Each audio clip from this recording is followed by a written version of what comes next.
Assalamualaikum warahmatullahi wabarakatuh. Bismillahirrahmanirrahim. Innal hamdalillah nahmaduhu wa nasta'inuhu wa nastaghfiruh wa na'udzu billahi min shururi anfusina wa min sayyiati a'malina. May yahdihillahu fala mudilla lahu wa may yudlil fala hadiya lahu. أشهد أن لا إله إلا الله وحده لا شريك له وأشهد أن سيدنا محمدا عبده ورسوله. اللهم صل وسلم وبارك على حبيبنا وسيدنا محمد وعلى آله وأصحابه أجمعين. أما بعد. Muslimin, muslimat, hadirin dan hadirat sidang penonton yang saya hormati sekalian, Alhamdulillah, kita panjatkan setinggi syukur kepada Allah Subhanahu wa Ta'ala kerana pada malam ini kita dapat bersama meneruskan majlis pengajian bulanan kita. Seperti yang kita maklum, kita akan mengadakan sesi kuliah berkala sebanyak 2 kali dalam sebulan, iaitu pada setiap hari Khamis minggu yang pertama dan juga minggu yang ketiga. Dan Alhamdulillah, kita pada malam ini memasuki hari Khamis minggu yang ketiga bagi bulan Disember kita pada tahun ini. Dan kita akan mengadakan satu sesi kuliah bulanan ataupun kuliah umum pada malam ini. Kerana tajuk kita pada malam ini seperti yang telah dikongsikan di laman ataupun di page Baitus Salam kita, iaitu amalan sunnah pada malam dan juga hari Jumaat. Amalan-amalan sunnah pada malam dan juga hari Jumaat. Jadi tuan-tuan dan puan-puan boleh komen di ruangan kita di bawah ini sama ada suara saya jelas ataupun tidak terlebih dahulu sebelum kita lanjut kepada topik dan perbahasan kita pada malam ini.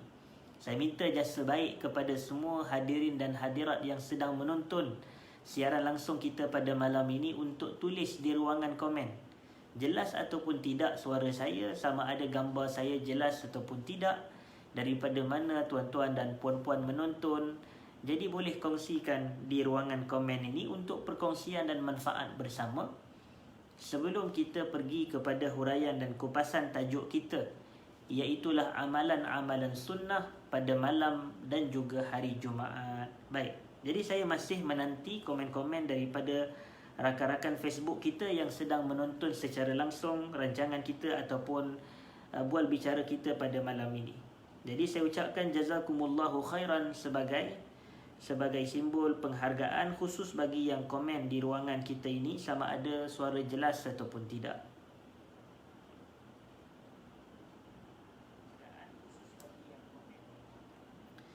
Okey, baik, Alhamdulillah, ramai yang komen. Sahabat-sahabat kita ada komen suara kita jelas. Daripada Pasir Mas pun ada, Alhamdulillah. Dan juga rakan-rakan daripada satu mana-mana tempat yang menonton rancangan kita ataupun kuliah kita pada malam ini. Baik, jadi muslimin dan muslimat yang saya muliakan, kita nak pergi kepada topik perbahasan yang telah saya kongsikan tajuknya sebentar tadi. Amalan-amalan sunnah pada malam dan juga hari Jumaat. Pertama, kita tahu yang mana hari Jumaat dalam seminggu ini seakan-akan kedudukan bulan Ramadan dalam keseluruhan tahun. Iaitulah hari Jumaat dalam seminggu, kedudukannya sama seperti kedudukan bulan Ramadan dalam 12 bulan, iaitu dalam tempoh setahun. Sebagaimana mulianya bulan Ramadan, sebagaimana dinanti-nantikan ketibaan bulan Ramadan untuk kita ini memperbanyakkan amalan-amalan soleh, memperbanyakkan ibadat kerana bulan tersebut bulan berkat. Demikianlah kita menanti-nanti ketibaan hari Jumaat dalam seminggu.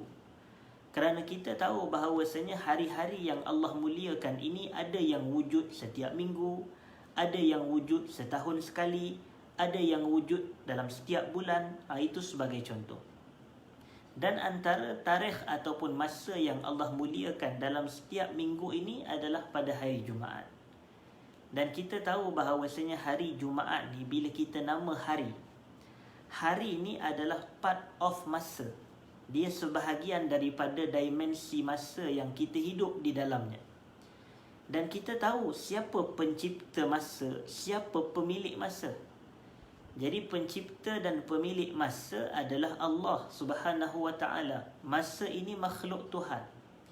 Dan kita tahu sebaik Allah mencipta makhluknya, baik manusia, baik tempat, baik masa, Allah akan memilih dari kalangan makhluk-makhluk tersebut yang terbaik daripada mereka. Sebagai contoh, apabila kita katakan Allah menciptakan tempat, semua tempat di dalam semua kawasan di atas muka dunia ini semuanya ciptaan Allah. Namun kita katakan, adakah setiap tempat itu sama mulia antara satu sama lain? Jawapannya tidak. Sebagai contoh, Masjidil Haram tidaklah sama mulia dengan mana-mana masjid di negara Malaysia sebagai contoh. Kerana salat di Masjidil Haram sahaja melebihi sebanyak 100,000 kali ganda berbanding salat-salat di masjid yang lain. Boleh jadi masjid itu lebih kurang besar dan tersergam indah dari sudut kecantikan dan keluasan, menghampiri Masjidil Haram, tetapi fadilatnya tidak sama. Kerana tempat tersebut Allah cipta dan tempat tersebut Allah pilih. Begitu juga Allah ciptakan manusia. Allah cipta seluruh manusia daripada zaman Nabi Allah Adam AS sehinggalah kepada hari ini, sehinggalah kepada penghujung zaman kelak. Semua manusia Allah cipta. Tetapi adakah setiap manusia itu sama nilaian kemuliaannya di sisi Tuhan? Jawapan kita tidak sama. Hatta para rasul pun ada kedudukan yang berbeza antara satu sama lain. Walaupun mereka rasul, tetapi kemuliaan darjat mereka berbeza-beza. Kerana itu Allah sebut dalam Quran, tilka rusulu faddalna ba'dahum ala ba'd. Demikian para rasul yang telah kami lebihkan sebahagian mereka mengatasi sebahagian yang lain. Nampak? Jadi manusia pun ada dia punya perbezaan darjat dan kedudukan di sisi Tuhan. Kerana mereka ini adalah makhluk ciptaan Allah dan ada yang Allah memilih untuk menjadi manusia-manusia yang terbaik. Sebab itu disebut di dalam surah Al-Qasas ayat yang ke-68, apa kata Allah Azza wa Jal? Wa rabbuka yakhluqu ma yasha'u wa yakhtar. Dan Tuhan kamu, dia menciptakan apa sahaja yang dia kehendaki dan dia melakukan pemilihan. Maka dapat kita faham bahawasanya ada dua sifat perbuatan Allah dalam surah Al-Qasas tersebut. Yang pertama, Allah ini menciptakan. Dan yang keduanya, Allah selepas mencipta, Allah melakukan pemilihan. Jadi Allah cipta manusia, Allah pilih ada manusia yang lebih baik berbanding manusia-manusia yang lain. Allah ciptakan tempat dan Allah pilih tempat-tempat yang terbaik dari kalangan tempat-tempat yang lain. Demikian apabila kita mengatakan bahawasanya masa itu makhluk, masa itu ciptaan Tuhan, maka sudah pasti adanya masa-masa yang terbaik, kita katakan, berbanding masa-masa yang lain. Kita ambil contoh, dalam setahun mengikut kalender hijrah adalah 360 hari. Jadi dalam setahun ini, bulan yang terbaik adalah bulan Ramadan sebenarnya. Demikian dalam seminggu pula, hari yang terbaik adalah hari Jumaat. Sebab itu hari Jumaat disifatkan sebagai Sayyidul Ayyam, ketua atau penghulu bagi hari-hari yang 7 ini. Kerana ia hari yang disifatkan penuh dengan kemuliaan. Padanya Adam diturunkan, padanya Adam diciptakan, padanya Rasulullah sallallahu alaihi wasallam diutuskan menjadi rasul. Jadi ini yang kita katakan antara kelebihan-kelebihan hari Jumaat sebenarnya. Kerana itulah dia lebih mulia berbanding hari-hari yang lain. Beribadat di dalam hari Jumaat tidak sama dengan ibadat dalam hari-hari yang lain. Kerana apabila Allah memuliakan sesuatu individu, sesuatu tempat ataupun sesuatu masa, semua yang melibatkan perbuatannya berbeza. Kemuliaannya akan jadi berbeza. Salat dalam Masjidil Haram tak sama dengan salat di masjid yang lain. Ibadat dalam bulan Ramadan tak sama seperti ibadat dalam bulan yang lain. Demikian beribadah, beramal saleh dalam hari Jumaat juga tidak sama dari sudut fadilat dan kemuliaan. kerana ia lebih mulia. Kita ingat apa yang disebut oleh Al-Imam Ibnu Qudamah Al-Maqdisi rahimahullahu ta'ala dalam kitab beliau Mukhtasar Minhajil Qasidin. Apa kata Al-Imam Ibn Qudamah? Ibn Qudamah ni dia kata, kalaulah seorang peniaga tu dia tak manfaatkan musim-musim keuntungan, musim ada sale, musim banyak diskaun. Jadi kita katakan, kata Ibnu Qudamah, famata yarbah, bilakah dia akan dapat keuntungan dalam perniagaan? Jadi sepatutnya seorang peniaga, bila dia dapat masa-masa keemasan ni, orang kata masa-masa yang banyak fadilat atau banyak kelebihan, seperti bulan Ramadan, seperti hari Jumaat, maka dia melipat gandakan dagangan dan niagaan dia. Itu yang kita katakan. Macam orang kalau dia nak meniaga dan dia nak berikan, dia nak dapatkan sale yang banyak, dia kena sediakan dengan bahan-bahan atau dagangan yang banyak. Tetapi kalau kita ini sebagai peniaga, sebab memang kita tak nafikan bahawasanya Al-Quran mensifatkan manusia ini berniaga dengan Tuhan. Al-Quran mensifatkan kita sebagai hamba Allah berniaga dengan Allah. Sebab itu disifatkan di dalam Al-Quranil Karim banyak ayat yang menyebutkan tentang hal ini. Antaranya apabila kita mengatakan bahawasanya kita menjual diri kita ini kepada Allah, kita menjual harta benda kita ini kepada Allah, dan Allah membelinya bi anna lahumul jannah. Allah membelinya bahawasanya untuk mereka ini syurga. Jadi kita ada jual beli antara kita dengan Tuhan. Kita menjual innallaha ashtara minal mu'minin, Allah membeli daripada golongan-golongan beriman. Maknanya kita menjual anfusahum wa amwalahum, diri mereka dan juga harta benda mereka, bi anna lahumul jannah, bahawasanya buat mereka itu ganjarannya syurga.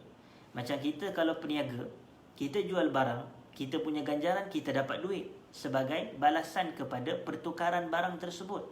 Tetapi berbeza keadaannya dengan kita berniaga dengan Allah. Kita berniaga dengan Allah, yang kita jual kepada Allah adalah amal saleh, dan kita jual kepada Allah harta benda seperti sedekah, seperti wakaf, seperti kita ini derma, seperti kita infak. Tetapi dan begitu juga kita jual tubuh badan kita, seperti kita berjihad, seperti kita berpuasa, seperti kita salat, seperti kita mengerjakan ibadah haji. Maka Allah memberinya dengan ganjaran pahala, dan ganjaran paling besar selepas daripada pahala adalah syurga Allah. Jadi sebab itu bila kita memasuki musim-musim yang mulia, hari-hari yang berkat seperti hari Jumaat, maka kita perlu melipat gandakan dagangan kita ini, melipat gandakan perniagaan kita ini untuk beramal saleh. Sama seperti kita menggalakkan diri kita beramal dan memperbanyakkan amal saleh dalam bulan Ramadan, demikian kita galakkan diri kita untuk memperbanyakkan amal dan ibadat pada hari Jumaat. Dan bilakah hadirin dan hadirat bermulanya hari Jumaat? Kita kata bermulanya hari Jumaat apabila pada hari Khamis tersebut terbenamnya matahari pada hari Khamis, maka masuklah hari Jumaat. Macam kita katakan tadi, hari ini kita berada pada hari Khamis, betul. Tetapi sebaik masuk sahaja waktu maghrib tadi, yakni terbenamnya matahari dalam pukul 7 minit, 7-8 minit sebentar tadi, maka terbenamnya matahari pada hari Khamis menandakan telah masuknya hari yang baharu dalam kalender Islam. Dan kita pada malam ni, sebab itu malam ni kalau orang tanya kita, malam ni malam apa dia? Kita tak kata malam ni malam Khamis, tetapi kita katakan malam ni malam Jumaat. Hari ni hari Khamis, tetapi malam ini malam Jumaat kerana telah masuk hari Jumaat pada malam ini. Dan bilakah tamatnya hari Jumaat? Tamatnya hari Jumaat apabila terbenamnya matahari pada hari esok, iaitu terbenamnya matahari pada hari esok. Malam ni terbenamnya matahari pada hari Khamis, bermulanya waktu Jumaat atau bermulanya hari Jumaat, dan terbenamnya matahari pada hari Jumaat, itulah penamatnya waktu Jumaat. Jadi disebut istilahnya dalam bahasa Arab Yaumul Jumu'ati wa Lailatuha, hari Jumaat dan malam Jumaat.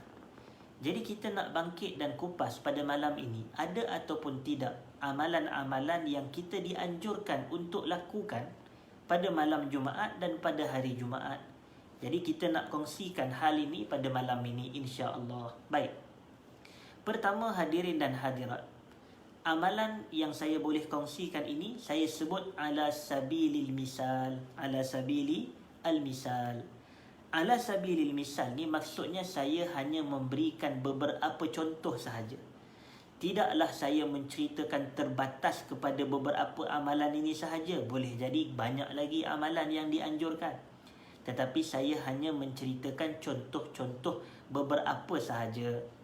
Jadi kita katakan contoh yang kita nak beri pada malam ini ala sabilil misal, la ala sabilil hasar. Dalam bentuk contoh sahaja, bukan terhad dan terbatas kepada beberapa sebutan amalan yang saya akan kongsikan. Baik. Yang pertama adalah amalan yang kita dianjurkan untuk kita buat pada malam Jumaat, pada hari Jumaat adalah bacaan surah Al-Kahfi. Bacaan suratul Kahf yang mempunyai 110 ayat itu.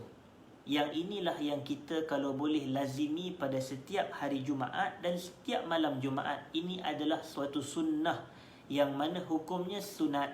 Itu kita kena clear. Ada orang keliru antara sunnah dan sunat.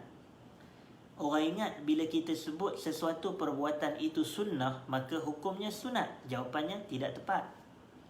Kerana apa kita kata tidak tepat? Kerana ada sunnah Nabi yang mana hukumnya wajib. Dan ada sunnah Nabi yang mana hukumnya sunat. Ini kita kena jelas. Apa contoh sunnah Nabi yang hukumnya wajib? Adalah salat 5 waktu. Salat fardu sunnah Nabi. Nabi buat dan Nabi amalkan dan Nabi berterusan. Tetapi hukum bagi salat fardu adalah wajib, bukan sunat. Itu kita kena clear. Bahawasanya sunnah bukan semestinya sunat. Okey, sebab sunnah boleh jadi hukumnya wajib. Berpuasa Ramadan sunnah Nabi. Tetapi hukumnya apa? Hukumnya wajib. Begitu juga menunaikan zakat sunnah Nabi. Hukumnya adalah wajib. Begitu juga adalah seperti mengerjakan ibadat haji dan umrah, hukumnya wajib. Tetapi mereka ia sunnah Nabi, namun hukumnya wajib.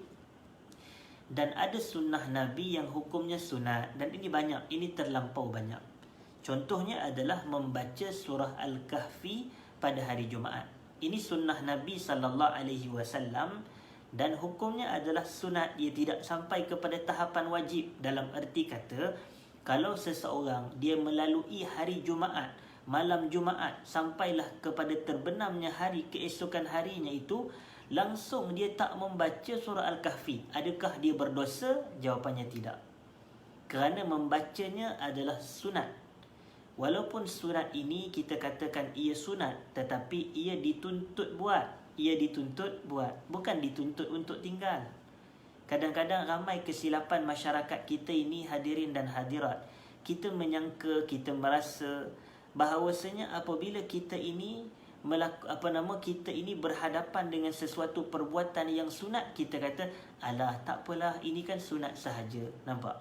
Dia timbul dalam mentaliti dia bahawasanya kalau dia ini dalam mentaliti dia benda sunat boleh tinggal, ataupun benda sunat ni tak perlu buat. Ini salah faham. Sedangkan sunat dan wajib sama taraf, daripada sudut kedua-duanya dituntut untuk dibuat, bukan dituntut untuk ditinggalkan. Cumanya perbezaan antara wajib dan sunat ni, kalau kita belajar dalam usul fiqh, adalah tuntutan tu datang dalam bentuk yang mesti buat ke ataupun tidak dalam bentuk mesti buat. Betul ada tuntutan, tapi tidaklah semestinya. Macam kalau salat fardu, macam puasa Ramadan, macam mengerjakan ibadat haji. Ini semua tuntutan-tuntutan yang jazam, dalam bentuk yang mesti buat. Tak boleh tinggal. Kalau tinggal ada hukuman dan siksaan. Tetapi tidak pada sunat. Dia ada anjuran buat, ada suruhan buat, tetapi tidak ada ancaman pada meninggalkan. Itu bukan bermakna kita dibenarkan meninggalkan. Tidak, dia tetap termasuk dalam suruh buat, bukan suruh tinggal. Jadi jangan salah faham. Dan termasuklah antara sunnah Rasulullah sallallahu alaihi wasallam yang mana hukumnya sunat adalah membaca suratul Kahfi pada hari Jumaat dan juga pada malam Jumaat. Ada orang kata, ustaz, dia panjang sedikit lah ustaz. Dia panjang, orang kata. Sebenarnya kita bukan isu panjang atau pendek hadirin dan hadirat. Dia isu orang kata kecintaan kepada mengikuti petunjuk Rasulullah sallallahu alaihi wasallam. Bacaan surah Al-Kahfi ni bagi orang yang lancar plus bagi orang yang hafal tidak sampai pun setengah jam. Tidak sampai 30 minit. Dia tak ambil masa kita 30 minit. Paling kurang 20 minit ataupun 25 minit. Itu standard lah. Dan 20 ke 25 minit ni adalah suatu tempoh yang sebenarnya tidak begitu panjang. Bayangkan ada orang dia suka menonton movie ataupun dia menonton drama tertentu. Dia ada perasaan suka dalam hati dia kepada pelakon. Dia ada perasaan suka kepada individu yang ada dalam drama tersebut atau rancangan tersebut. Maka sejam tengok pun tak apalah. Yang penting dia tengok individu yang dia suka berlakon ataupun cerita yang dia suka. Tetapi kita bagaimana? Kita mengaku mendakwa cinta Nabi SAW. Jadi dakwaan cinta Nabi perlu dibuktikan dengan perbuatan ikut sunnah Nabi SAW. Sebab itu ada kata-kata tagline, Hubbur Rasul bittiba'i sunnatihi SAW. Mencintai Rasulullah sallallahu alaihi wasallam ni buktinya adalah dengan kita mengikut sunnah Nabi sallallahu alaihi wasallam. Jadi kalau kita boleh tengok drama ataupun buat benda yang kita suka atau tengok movie atau tengok wayang dalam tempoh sejam, 2 jam perjalanan cerita, apalah sangat 20 ke 30 minit kita nak mengikut individu yang kita dakwa kita cintai, Rasulullah sallallahu alaihi wasallam, untuk kita membaca suratul Kahfi pada hari Jumaat dan pada malam Jumaat. Dan saya nak kongsikan beberapa dalil-dalil yang sahih daripada Nabi sallallahu alaihi wasallam. Ada yang diriwayatkan oleh Al-Imam Ad-Darimi, ada yang diriwayatkan oleh Al-Imam Al-Hakim An-Naisaburi dalam kitabnya Al-Mustadrak. Antaranya kata Nabi sallallahu alaihi wasallam, "Man qara'a suratal Kahfi lailatal Jumu'ah adha'a lahu minan nur fima bainahu wa bainal baitil atiq." Inilah ganjarannya, orang kata. Ganjaran. Apa maksudnya?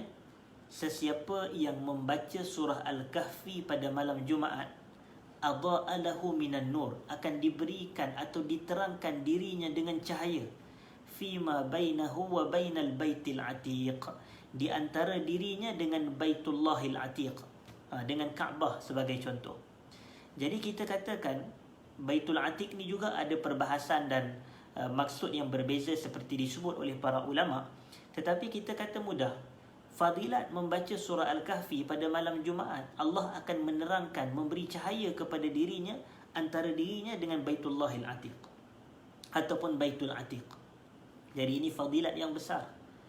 Dan bilakah kita boleh memulakan bacaan surah Al-Kahfi? Sebaik terbenam matahari sebentar tadi. Terbenam matahari pada hari Khamis, maka kita telah berada pada malam Jumaat.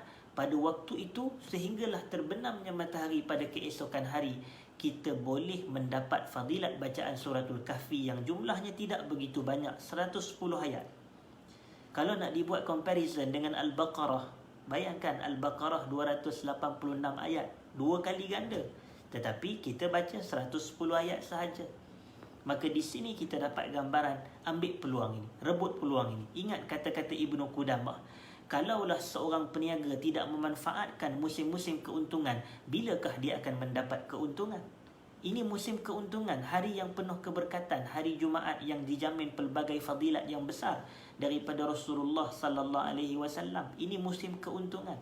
Kalau kita tak ambil manfaat dengan memperbanyakkan ibadat pada hari-hari ini, apa gunanya kita lagi, ataupun macam mana kita nak dapat keuntungan dalam perniagaan kita dengan Tuhan? Baik.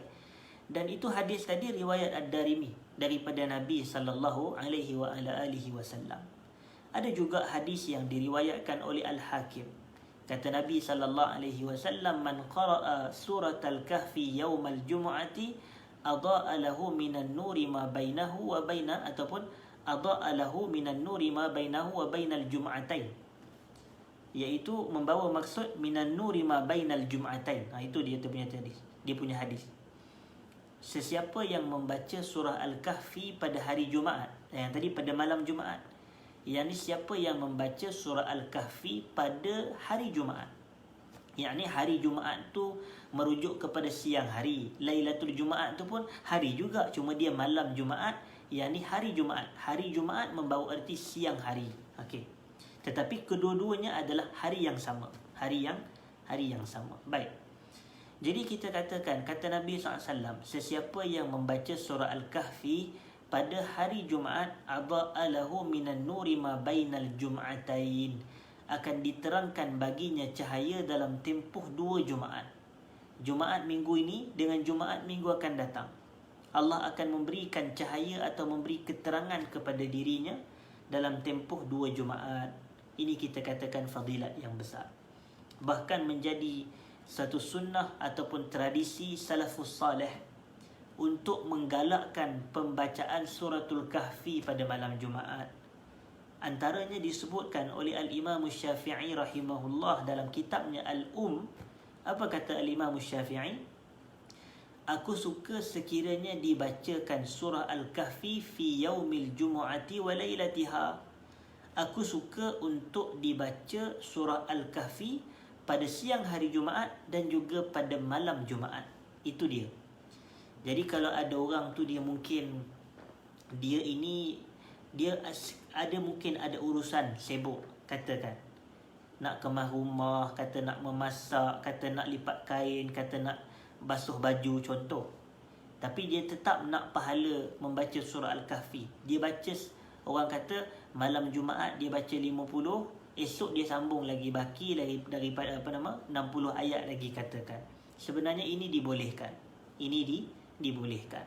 Dia tetap mendapat insya-Allah pahala membaca surah Al-Kahfi secara keseluruhan. Ada orang kata kalau saya baca 10 ayat sahaja Ustaz dalam hari Jumaat, saya dapat tak fadilat? Kita kata tak dapat.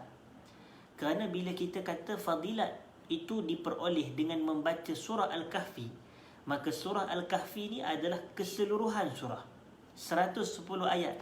Daripada ayat Alhamdulillahilladzi anzala ala abdihil kitaba wa lam yaj'al lahu iwaja, sehinggalah kepada ayat فَمَا كَانَ يَرْجُو لِقَاءَ رَبِّهِ فَلْيَعْمَلْ عَمَلًا صَالِحًا وَلَا يُشْرِكْ بِعِبَادَةِ رَبِّهِ أَحَدًا, sampai kepada ayat yang terakhir. Sampai kepada ayat yang ke-110, maka kita kata baru dia dapat fadilat membaca Al-Kahfi pada hari Jumaat. Tapi kalau dia hanya membaca 10 terawal, dia hanya membaca 10 terakhir, dia tak dapat fadilat yang dijanjikan, bacaan keseluruhan surah. Tetapi dia mendapat fadilat yang disebut oleh Rasulullah SAW, fadilat 10 awal surah Al-Kahfi dan fadilat 10 akhir surah Al-Kahfi itu. Iaitu dalam hadis yang sahih yang mana Nabi SAW mengatakan usima minad dajjal, dia akan terpelihara daripada fitnah dajjal. Tetapi anjuran membaca 10 terakhir atau menghafal 10 terakhir dan 10 terawal daripada Al-Kahfi itu bukan merujuk kepada bacaan pada hari Jumaat, tidak.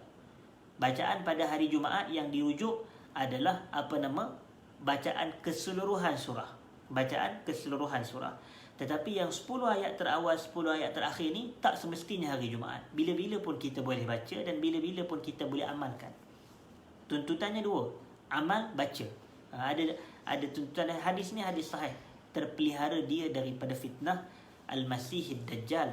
Terpelihara dia daripada fitnah Dajjal. Alaihi la'nah minallah. Baik. Kemudian kita lihat lagi kata-kata Al-Imam Syafi'i tadi menggambarkan anjurannya adalah membaca surah Al-Kahfi. Dan didahulukan surah Al-Kahfi, maknanya prioritinya kerana surah Al-Kahfi ni memang ada dalil yang jelas dibaca pada malam Jumaat dan pada hari Jumaat, berbanding dengan surah-surah yang lain. Kerana kalaulah ada surah-surah yang lain yang turut dianjurkan oleh Rasulullah SAW dalam hadis-hadis yang sahih, maka kitalah lebih utama untuk kita beramal dengannya. Tetapi oleh kerana surah Al-Kahfi sahaja yang dilihat dan dikenal pasti, setelah kita meneliti pelbagai dalil-dalil yang menganjurkan untuk dibaca pada hari dan malam Jumaat, maka kerana itu kita suratul Kahfi, kita mengutamakan bacaan daripada surah Al-Kahfi. Baik. Kemudian hadirin dan hadirat yang saya muliakan, yang kedua, selain daripada kita ini membaca surah Al-Kahfi, dianjurkan membaca surah Al-Kahfi, yang kedua, timbul persoalan.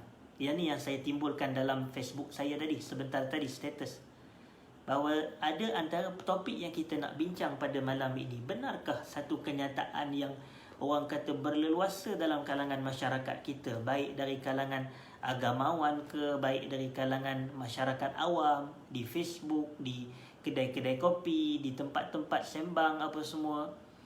Jadi kita katakan dalam keadaan seperti ini, isunya tersebut adalah adakah digalakkan hubungan intim suami isteri pada malam Jumaat?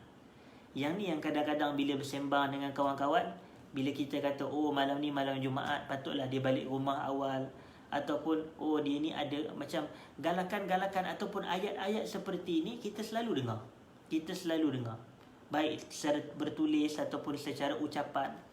Tetapi persoalan yang timbul, adakah benar kenyataan ini?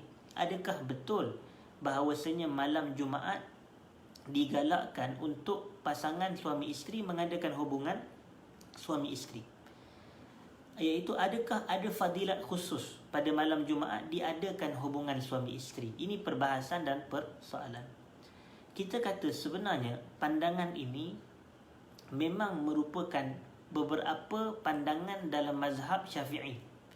Memang ada ulama sebahagian ataupun ada pendapat dalam mazhab Syafi'i yang menggalakkan ataupun mengatakan hukumnya mustahab, hukumnya sunat bagi mengadakan hubungan intim pada hari ataupun pada malam Jumaat antara suami isteri.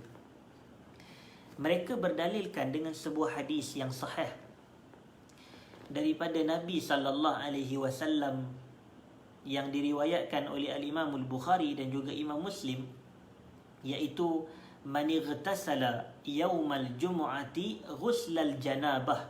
Itu sesiapa yang mandi pada hari Jumaat mandi junub. Sesiapa yang mandi pada hari Jumaat mandi junub. Jadi hadis tersebut dia difahami oleh kerana ia bukan dalalah dia qat'i, dia bukan dalalahnya qat'i, dia dalalahnya zanni. Jadi ulama ni dia boleh memahami dengan pelbagai tafsiran, dengan pelbagai terjemahan. Jadi ada ulama yang tafsirkan ataupun majoriti ulama, kebanyakan ulama mereka mengatakan bahawasanya yang dimaksudkan dengan mandi pada hari Jumaat, mandi junub itu adalah mengikut kepada kaifiat, bukanlah dalam secara hakikatnya mandi wajib, tidak. Tetapi kaifiat mandi hari Jumaat sama seperti mandi junub, itulah mereka kata. Sebagaimana mandi junub ada kaifiat, macam tu jugalah sepatutnya kita mandikan diri kita pada hari Jumaat, iaitu kita orang kata membersih ataupun meratakan air kepada keseluruhan tubuh badan. Itu maksudnya, meratakan air kepada keseluruhan tubuh badan, bukanlah sekadar basuh kepala sahaja ataupun basuh muka sahaja, tidak. Yang ni kefahaman kerana dahulu dia tidak ada orang kata macam sistem air yang sama macam kita pada hari ni, ada tangki besar ke apa semua ke yang mudah akses tersebut. Tetapi kita katakan mandi mengikut kaifiat hari mandi Jumaat mengikut kaifiat mandi wajib, bukanlah istilahnya mandi wajib secara hakikat. Itu dia. Sebab mandi wajib secara hakikatnya dia bukan mandi bersebab, tetapi ni mandi Jumaat bukan dia galakkan. Cuma ada maksud yang kedua, ada pendapat yang kedua, kata para ulama, bahawasanya mandi Jumaat ataupun mandi Jumaat sebagai mandi junub dalam hadis sahih Bukhari tersebut adalah secara maknanya yang hakiki. Maka oleh kerana itu, kata mereka, disunatkan untuk seorang lelaki itu mengadakan hubungan dengan isterinya pada malam Jumaat, supaya pada hari Jumaat jiwanya akan lebih tenang dan matanya akan lebih tundukkan pandangan. Itu supaya dia tak pandang kepada perempuan lain dan jiwanya lebih tenang. Itulah dianya. Ada pendapat yang kedua. Yang menariknya, pendapat yang kedua ini, kata Al-Imam Nawawi, adalah wahwa qaulun dhaif. Ini adalah pendapat yang lemah, kata Imam Nawawi. au batil, kata Imam Nawawi dalam syarah Sahih Muslim. Ataupun pendapat ni bukan semata lemah, tetapi pendapat ni juga dinilai sebagai batil. Dan Imam Nawawi dia tak setuju dengan pendapat yang kedua ini, iaitu dia tak setuju dengan kenyataan yang mengatakan disunatkan untuk mengadakan hubungan suami isteri pada malam Jumaat. Berdasarkan hadis ini, Imam Nawawi tidak bersetuju. Kerana Imam Nawawi kata pendapat yang paling rajih, pendapat yang paling tepat adalah maksud mandi pada hari Jumaat seperti mandi junub adalah dalam bentuk tashbih, dalam bentuk perumpamaan sahaja, bukan dalam bentuk secara hakiki. Tetapi kaifiat, tata cara tu sama. Bukanlah hakikatnya itu mandi wajib, tidak, itu adalah mandi Jumaat, tetapi kaifiatnya sama seperti mandi wajib. Itulah difahaminya hadis tersebut. Maka pendapat yang mengatakan pada malam Jumaat kita dianjurkan mengadakan hubungan suami isteri, yang kadang-kadang pelik, kadang-kadang puak-puak yang belum berkahwin pun dia nak juga katakan, oh malam ni malam Jumaat. Kita kata subhanallah, orang nak berzina pun nak pilih malam Jumaat. Orang nak adakan hubungan luar tabi'i pun nak memilih pada malam Jumaat, seolah-olah ada fadilat. Kita kata Masya Allah, kita kata ini adalah kenyataan yang tidak tepat. Sebaliknya kita katakan, kalau ada orang dia beramal nak dapat kebaikan, niat, orang kata berapa banyak daripada amalan yang mana amalan tu boleh jadi kecil sahaja nilaiannya, tetapi dibesarkan oleh niat dia yang baik. Contoh, kalau dia niat kerana Allah Ta'ala apa semua, adakah hubungan yang halal antara suami isteri, memang itu baiklah, tak ada masalah. Cuma nak katakan ada maknanya secara spesifik disunatkan atau digalakkan sangat-sangat berbanding malam-malam yang lain, tidak ada hadis yang khusus menceritakan tentang keadaan tersebut. Sebaliknya hadis itu difahami dengan antara maksudnya adalah pendapat itu, cuma pendapat itu dikritik ataupun dinilai dhaif oleh Al-Imam Nawawi rahimahullahu ta'ala. Baik, itu yang kedua. Itu yang kedua. Kita dah selesai tentang anjuran dan galakan amalan apa yang disunnahkan untuk kita lakukan pada malam dan hari Jumaat. Yang pertama, membaca surah Al-Kahfi secara keseluruhan surah dalam tempoh bermula terbenamnya matahari pada malam Jumaat sehinggalah tamatnya atau terbenamnya matahari pada keesokan harinya. Yang kedua kita katakan adalah tentang benar ataupun tidak dakwaan yang mengatakan disunatkan untuk mengadakan hubungan suami isteri pada malam Jumaat. Kita katakan pendapat ni pendapat yang dhaif. Tetapi sebenarnya yang dituntut dalam hadis ini, yang amalan sunat yang dituntut adalah mandi pada hari Jumaat. Mandi pada hari Jumaat dituntut. Dan tuntutan ini juga berlaku khilaf dalam kalangan fuqaha. Sebahagian ulama fiqh mengatakan mandi pada hari Jumaat ni wajib, manakala majoriti ulama, jumhur fuqaha mengatakan mandi Jumaat hukumnya sunnah muakkadah, sunat muakkad. Di sini kita kena jelas dan kita kena faham. Di sini kita kena jelas dan kita kena faham bahawasanya tuntutan di sini mandi pada hari Jumaat itu dituntut. Mandi pada hari Jumaat dituntut. Orang kata apa tujuan kenapa dituntut untuk mandi? Jawapannya, kerana hari Jumaat hari berhimpun. Tidak dinamakan Jumaat sebagai Jumaat melainkan kerana likasrati al-ijtima'i fiha, kerana banyaknya ataupun likasratil ijtima'i fi, kerana banyaknya perhimpunan ataupun ramainya perhimpunan pada hari tersebut. Jadi apabila kita berhimpun menghadiri orang ramai ni, waktu tu hukum mandi menjadi sunat. Kan dalam kitab fiqh manhaji kan ada perbahasan. Ada mandi wajib, ada mandi sunat. Dan antara mandi-mandi sunat ni, mandi sunat hari raya Aidilfitri, mandi sunat hari raya Aidil Adha. Jadi mandi sunat pada hari Jumaat. Sebab tak lain tak bukan kerana bila kita nak pergi bergaul dengan orang ramai, tubuh badan kita dan kita punya bau-bauan kena menzahirkan kebersihan. Sebab kita khawatiri kadang-kadang kita hadir salat Jumaat dalam keadaan badan kita busuk. Kalaulah sudah ada hadis yang mana kata Nabi SAW, man akala min hadhihi syajarah fala yaqribanna masajidana, sesiapa yang memakan as-sum awil basal, saya minta maaf, bawang putih ataupun bawang merah, sesiapa yang man akala thawm awil basal, sesiapa yang memakan bawang putih ataupun bawang merah, maka kata Nabi SAW, fala yaqribanna masajidana, janganlah dia mendekati masjid kami. Disebabkan ada bau busuk yang terzahir daripada memakan dua jenis bawang tersebut. Jadi kalaulah memakan bawang pun kita dimakruhkan pergi ke masjid, demikianlah kalau badan kita busuk. Jadi oleh kerana itu dianjur atau disunatkan untuk kita mandi pada hari Jumaat. Tujuannya sebab kita nak pergi salat Jumaat, khususnya kepada orang lelaki. Jadi oleh kerana itu kita amat dianjur dan digalakkan untuk kita ini mandi pada hari Jumaat. Dan kita pegang kepada pendapat mandi Jumaat hukumnya sunat muakkad. Ia tidak sampai kepada tahap wajib. Kalau ada ruang dan masa boleh pergi mandi, tetapi orang kita pada hari ini bekerja pada hari Jumaat boleh menimbulkan kesulitan dan kesukaran untuk dia mandi terlebih dahulu.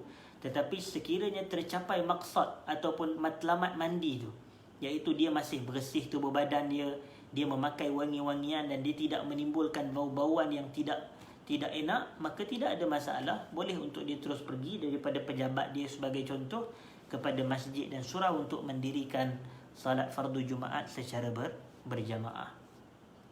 Kemudian yang berikutnya, hadirin dan hadirat sidang penonton yang saya muliakan, antara amalan yang kita dituntut untuk kita melakukannya pada hari Jumaat dan pada malam Jumaat adalah amalan berselawat ke atas Nabi SAW.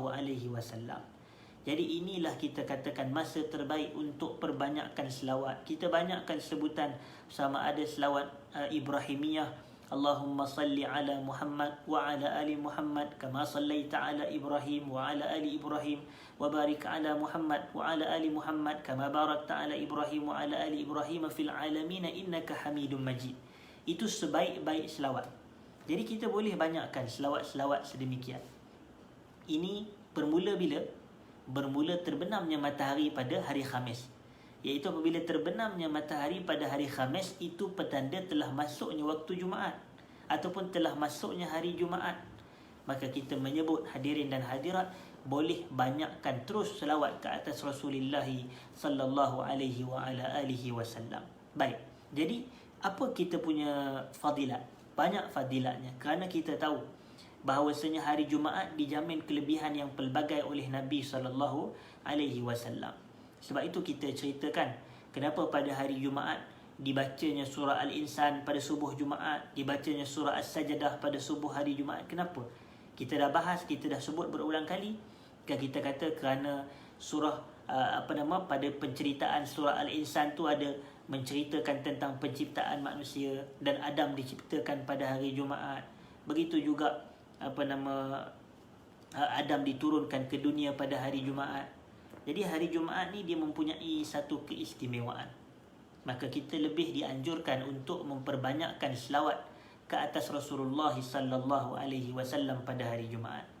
Sebab itu kalau tuan-tuan perasan, yang menghadiri salat Jumaat, kita akan perasan bahawasanya adanya seruan innallaha wa malaikatahu ataupun yusalluna 'alan nabi ya ayyuhalladzina amanu sallu 'alaihi wa sallimu taslima. Selalu dibaca oleh khatib ataupun dibaca oleh Bilal atau muazzin. Apa dia punya ayat yang dia baca? Innallaha wa malaikatahu yusalluna 'alan nabi. Sesungguhnya Allah dan para malaikat berselawat ke atas Nabi SAW. Daripada ayat ini, para ulama istimbat hukum. Para ulama istimbat bukan hukum, istimbat satu faedah. Apa dia faedahnya? Faedahnya, satu-satunya ibadat yang Allah mulakan sebelum Allah perintah orang beriman lakukan adalah selawat ke atas Nabi sallallahu alaihi wasallam. Jadi kalau orang tanya, apakah dianya satu-satunya ibadat yang sebelum Allah suruh orang beriman buat, Allah sendiri buat? Jawapannya apa? Jawapannya selawat ke atas Rasulullah sallallahu alaihi wasallam. Jadi tuan-tuan yang mendengar ucapan saya ini atau sebutan nama Rasulullah ini, tuan-tuan terus berselawat. Allahumma salli wa sallim ala nabiyyina Muhammad. Allahumma salli wa sallim ala nabiyyina Muhammad. Ya Allah, selawat dan salamlah kepada Nabi Muhammad. Maka kita akan menjauhkan diri kita daripada tergolong dalam kalangan golongan yang bakhil, seperti yang disebut oleh Nabi sallallahu alaihi wasallam, al-bakhilu man zukirtu indahu wa lam yusalli alaih. Sesungguhnya seorang yang bakhil adalah seseorang yang mana namaku disebut di sisinya tetapi dia tidak berselawat ke atas aku. Jangan kita jadi orang yang bakhil, kita jadi orang yang pemurah dalam selawat ke atas Rasulullah sallallahu alaihi wasallam sekiranya kita mendengar nama baginda disebut. Ada perbahasan dalam kalangan ulama seperti yang disebut oleh Al-Imam As-Sakhawi rahimahullahu taala dalam kitab beliau Al-Qaulul Badi' fi salati 'ala al-Habib Syafi' ataupun fi fadli salati 'ala al-Habib Syafi'. Dalam kitab tersebut, Al-Imam As-Sakhawi dia bagi satu persoalan. Yang mana lebih utama, kita berselawat ke atas Nabi dengan sirah, orang kata bentuk mengajarkan atau pemberitahuan sirah khabar ke, ataupun sirah talak, meminta. Okey, jadi sebutannya macam ni.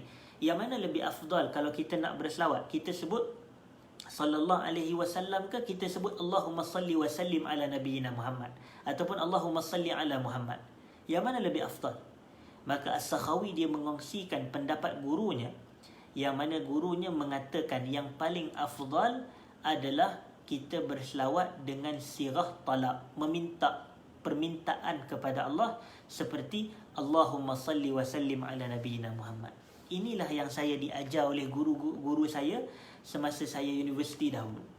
Saya masih ingat masa saya di zaman universiti dahulu, ada seorang guru saya, dia bagi tahu, dia kata kita utamanya kalau kita dengar nama Nabi SAW disebut, macam ustaz ataupun mana-mana syekh mengajar, bila syekh tu kata Rasulullah SAW, kemudian kita sebut SAW juga. Walaupun itu boleh juga, tak ada masalah. Tetapi isu dia bukan isu boleh tak boleh, isu dia yang mana lebih afdal. Bila kita dengar nama Nabi disebut, kita sebut sallallahu alaihi wasallam ke kita sebut Allahumma salli ala Muhammad. Sebenarnya yang bentuk talak ataupun lafaz yang permintaan Allahumma salli ala Muhammad atau Allahumma salli wa sallim ala nabiyyina Muhammad itu lebih afdal, kata Al-Imam As-Sakhawi, seperti yang dinisbahkan kepada gurunya Ibn Hajar rahimahullahu taala. Jadi kita nampak, jadi kalau orang kata, kalau dengar nama Nabi disebut, biasanya kita akan kata sallallahu alaihi wasallam.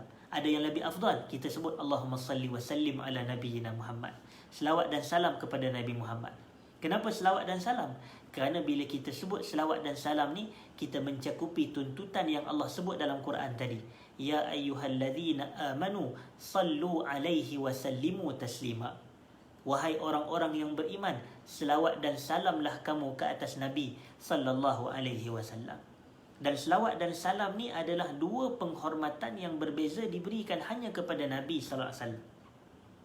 Sehingga kan para ulama dalam kitab mereka, kalau sebut Nabi sallallahu alaihi wasallam, tetapi kalau sebut selain daripada Nabi kita sallallahu alaihi wasallam, mereka akan menyebut alaihi salam sahaja tanpa perkataan as-salah, tanpa berselawat kepada para nabi yang lain. Kenapa? Kita tengok contoh. Kalau Nabi Isa, maka kita akan kata Isa alaihi salam. Betul tak? Kita akan sebut Isa alaihi salam. Begitu juga Nabi Musa, kita akan kata Nabi Musa sallallahu alaihi wasallam ke kita akan kata Nabi Musa alaihi salam. Kita jawab Musa alaihi salam. Nabi Adam alaihi salam, Nabi Nuh alaihi salam. Tapi kenapa bila kita sebut Nabi kita Muhammad, kita sebut sallallahu alaihi wasallam? Nampak? Kita kata jawapannya begini. Kerana pada kedudukan Nabi kita Muhammad, Allah menyebut sallu alaihi wasallimu taslima. Sallu alaihi wasallimu taslima. Pada part Nabi Muhammad ada dua, selawat dan salam kamu ke atasnya. Sebab itu kita kata sama ada sallallahu alaihi wasallam, yakni dalam bentuk perkhabaran, dalam bentuk sirah khabar ataupun memberi pengajaran, memberi pemakluman supaya anjuran berselawat. Yang kedua alaihi salatu wassalam sebagai contoh, ataupun alaihi afdalus salati wa atammut taslim. Ini lafaz-lafaz yang pelbagai lah. Tetapi poin utamanya adalah selawat ke atas Nabi dan juga salam. Tetapi kepada Nabi-Nabi yang lain atau Rasul-Rasul yang lain hanya memadai alaihi salam. Kenapa? Kerana Allah sebut di dalam Al-Quran, Subhana rabbika rabbil izzati amma yasifun. Apa sambungannya? Saya yakin ramai dari kalangan tuan-tuan dan puan-puan penonton kita hafal sambungannya. Wassalamun alal mursalin walhamdulillahi rabbil alamin. Apa dianya? Subhana rabbika rabbil izzati amma yasifun wassalamun alal mursalin. Kan tidak ada perkataan salat, salam. Yang ada hanya salam sahaja, tidak ada selawat. Wassalamun alal mursalin walhamdulillahi rabbil alamin sebagai contoh. Jadi kita ucapkan salam alaihi salam kepada para rasul yang lain selain daripada Nabi kita Muhammad sallallahu alaihi wa ala alihi wasallam. Baik. Dan banyak lagi anjuran-anjuran yang lain seperti disebutkan oleh Al-Imam Syafi'i rahimahullah. Juga dinukilkan kenyataan ini oleh Al-Imam Sakhawi dalam kitabnya yang saya sebutkan sebentar tadi, Al-Qawlul Badi'. Sebenarnya Al-Qawlul Badi' adalah kitab yang amat baik dalam menceritakan tentang banyak hukum hakam selawat ke atas Nabi kita sallallahu alaihi wasallam.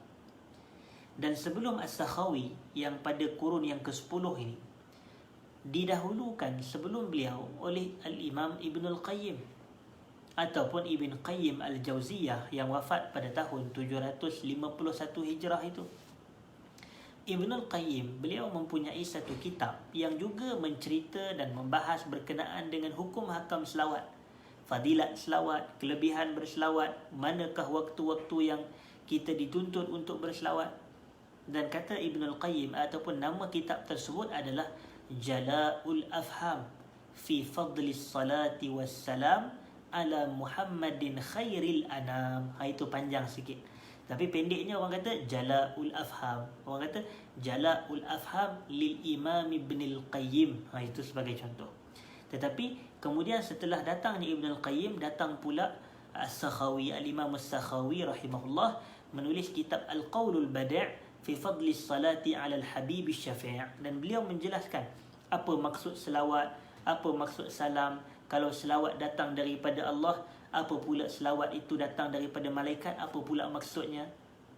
Kan kita kata innallaha wa malaikatahu yusalluna 'alan nabi. Allah dan para malaikat berselawat ke atas nabi. Apa maksudnya? Jadi jawapan para ulama seperti Ibn Al-Qayyim dalam Jala'ul Afham, selawat daripada Allah kepada Nabi SAW membawa erti zikruhu ataupun Rasulullah Allah menyebut nama Nabi SAW di sisinya fil mala'il a'la, dalam kalangan malaikat yang tertinggi. Yazkuruhu indahu fil mala'il a'la, Allah menyebut nama Nabi SAW dalam kalangan malaikat yang tertinggi. Itu maksud selawat daripada Allah kepada Nabi. Manakala selawat daripada malaikat kepada Nabi pula adalah mereka meminta istighfaruhum lahu, maknanya mereka meminta keampunan Allah untuk Nabi sallallahu alaihi wasallam, ataupun du'auhum lahu bil maghfirati war rahmah, doa para malaikat kepada Nabi sallallahu alaihi wasallam supaya Allah ampunkan Nabi dan supaya Allah memberi rahmat dan kasih sayang kepada Nabi sallallahu alaihi wasallam. Secara umum kita dituntut untuk berselawat kepada Rasulullah sallallahu alaihi wasallam, dan kita dijamin dengan pelbagai fadilat seperti kata Nabi sallallahu alaihi wasallam, man salla alayya salatan sallallahu alaihi biha asyarah, sesiapa yang berselawat ke atas aku dengan satu salat, dengan satu selawat, Allah akan berselawat ke atasnya dengan 10 kali selawat. Yang ni fadilat yang besar bagi mereka yang berselawat ke atas Nabi sallallahu alaihi wa ala alihi wasallam. Dan lafaz selawat orang kata kita boleh baca yang banyak. Boleh baca Allahumma salli ala Muhammad, Allahumma salli wa sallim ala nabiyyina Muhammad, ataupun kita baca selawat Ibrahimiyah itu, Allahumma salli ala Muhammad wa ala ali Muhammad kama sallaita ala Ibrahim wa ala ali Ibrahim, sehinggalah kepada innaka Hamidum Majid. Ini adalah seafdal-afdal selawat. Begitu juga kata Nabi sallallahu alaihi wasallam, golongan yang individu yang paling hampir dalam kalangan kamu ataupun orang yang paling dekat kedudukannya dengan aku adalah orang yang paling banyak berselawat ke atas aku. Jadi kita perbanyakkan selawat kepada Nabi SAW, khususnya pada hari Jumaat. Dan apa kata Al-Imam Syafi'i dalam kitab Al-Qawlul Badi' yang saya nak kongsikan sebentar tadi? Kata Al-Imam Syafi'i rahimahullahu ta'ala, uhibbu kathrata salati ala nabi sallallahu alaihi wasallam fi kulli halin wa ana fi yaumil jumu'ati wa lailatiha ashaddu istihbaban. Aku suka, kata Imam Syafi'i, uhibbu kathrata as-salati ala nabi sallallahu alaihi wasallam fi kulli halin. Aku suka memperbanyakkan selawat ke atas Nabi sallallahu alaihi wasallam dalam setiap keadaan. Dalam setiap keadaan, pagi ke petang ke tengah buat tengah lapang, selama mana tempat-tempat yang boleh kita zikrullah, bukanlah dalam bilik air ataupun tempat-tempat hina yang tu, tapi tempat-tempat yang boleh untuk zikrullah seperti selawat, maka kita perbanyakkan selawat. Dan kata Imam Syafi'i, wa ana fi yaumil jumu'ati wa lailatiha ashaddu istihbaban. Dan aku pada hari Jumaat dan juga pada malam Jumaat lebih-lebih aku